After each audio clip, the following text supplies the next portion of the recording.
মধ্যপ্রাচ্যের যুদ্ধ পরিস্থিতির জেরে রাজ্য জুড়ে দেখা দিয়েছে জ্বালানি গ্যাসের সংকট। তার প্রভাব পড়েছে সাধারণ মানুষের হেসেল থেকে শুরু করে হোটেল ও রেস্তোরাঁর রান্নাঘরেও। এই পরিস্থিতিতে অভিনব উদ্যোগ নিল বাঁকুড়া জেলার অরণ্য সুন্দরী জয়পুরের একটি রিসর্ট কর্তৃপক্ষ জানিয়েছে, গ্যাসের জোগান না পাওয়ায় রান্না চালানো কঠিন হয়ে পড়েছিল। তাই এলাকার মানুষদের জঙ্গল থেকে ঝরা শুকনো পাতা কুড়িয়ে আনতে বলা হয়।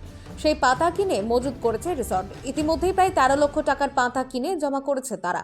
প্রায় 10 দিন ধরে গ্যাস পাওয়া যাচ্ছে না, প্রায় 10 দিন। তার জন্য আমাদের কিছু পাতা আমরা এখানে জঙ্গলে এনেছিলাম, মানে কুড়িয়ে এনেছিলাম পাতাটা।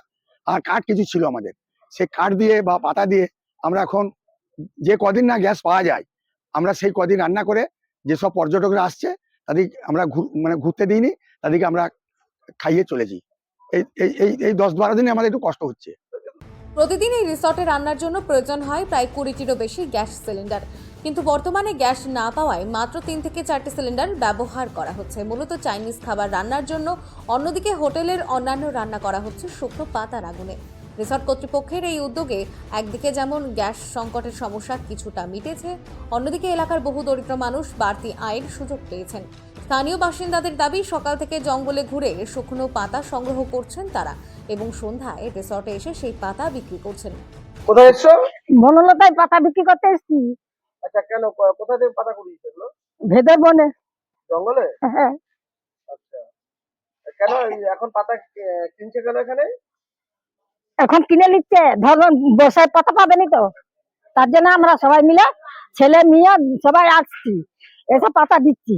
মানে হ্যাঁ, গ্যাস নাই তো, তাহলে এবারে কি করব, আমাদের বিরাটই অভাবী আমরা। এই সন্ধ্যা হয়ে গেল, সকাল টুকু গেছি, ভোরবেলায় গেছি, ছেলে পুলে রেখে দিয়ে পাতা কত এবার করে তারা যে কিনছে? কি দিচ্ছে তার ঠিক নেই বাবু।